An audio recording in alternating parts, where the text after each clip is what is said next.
1995 सावन की एक काली रात। पूरे गांव में मूसलाधार बारिश हो रही थी। बिजली की तेज चमक के बीच गांव के किनारे पड़े एक पुराने बंद घर से अचानक किसी के चलने की आवाज आने लगी। उस कौन है वहां? कई सालों से कोई नहीं रहता था। फिर अंदर कौन था? सच जानकर पूरे गांव के होश उड़ गए।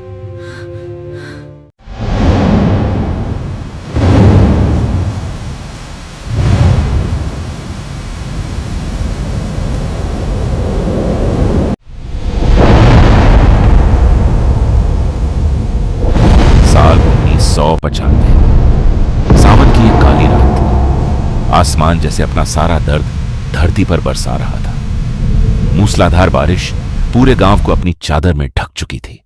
तेज हवाएं पेड़ों को झुका रही थीं और हर कुछ मिनट बाद आसमान में बिजली चमकती, मानो रात के अंधेरे को चीर रही हो। गांव के लोग अपने अपने घरों में सुरक्षित बैठे थे। कहीं चूल्हे पर चाय बन रही थी, कहीं बच्चे दादी की कहानियां सुन रहे थे। लेकिन गांव के आखिरी छोर पर एक ऐसा घर खड़ा था जिसके पास जाने की हिम्मत कोई नहीं करता था। वह पुराना घर वर्षों से बंद पड़ा था। लोग कहते थे कि उस घर में 20 साल से कोई नहीं रहता। दिन में भी वहां सन्नाटा रहता था और रात होते ही कोई उस रास्ते से नहीं गुजरता था। लेकिन उस रात कुछ अलग था।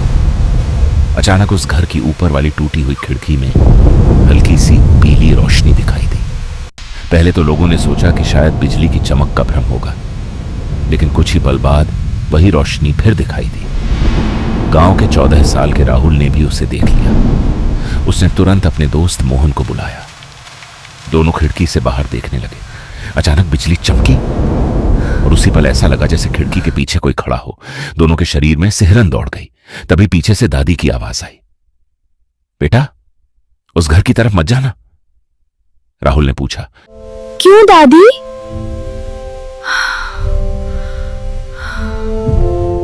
बहुत साल पहले उस घर में एक परिवार रहता था। फिर एक भयानक बारिश वाली रात सब कुछ बदल गया।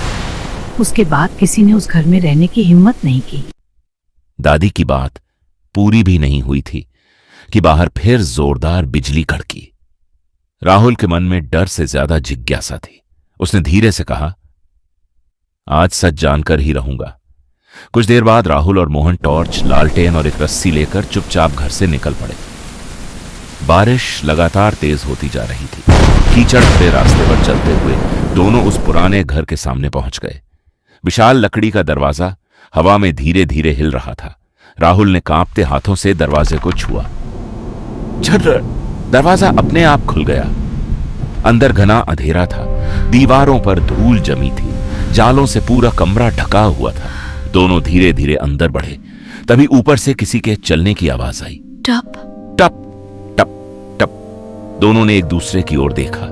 राहुल ने टॉर्च ऊपर की ओर घुमाई, लेकिन वहां कोई नहीं था। वे सीढ़ियां चढ़ने लगे। हर कदम के साथ लकड़ी की सीढ़ियां चरमराने लगी।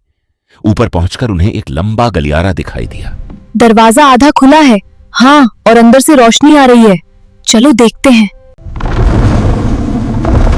चल वापस चलते हैं। नहीं, हमें आगे बढ़ना होगा।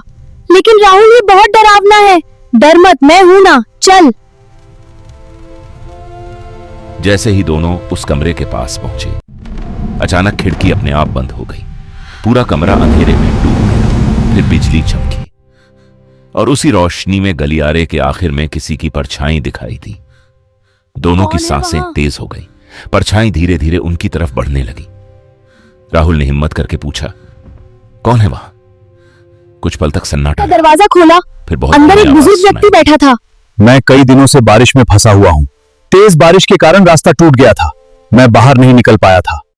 राहुल और मोहन ने तुरंत गांव वालों को बुलाया। सभी लोग रस्सियां लेकर पहुंचे। मिलकर उन्होंने बुजुर्ग को सुरक्षित बाहर निकाला। बुजुर्ग की आंखों में आंसू थे। उन्होंने मुस्कुराकर कहा, कभी कभी सबसे डरावनी आवाज किसी भूत की नहीं होती, वह किसी इंसान की मदद की पुकार होती है। बारिश धीरे धीरे रुकने लगी। बादलों के बीच से सुबह की पहली किरण निकली।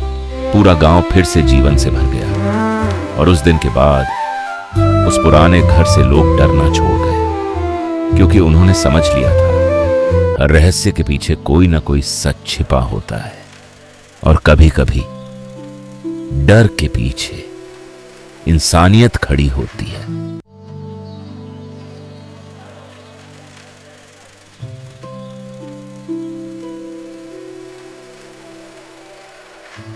कृपया लाइक करें, सब्सक्राइब करें और सपोर्ट करें। मुझे आपके सपोर्ट की बहुत जरूरत है। धन्यवाद।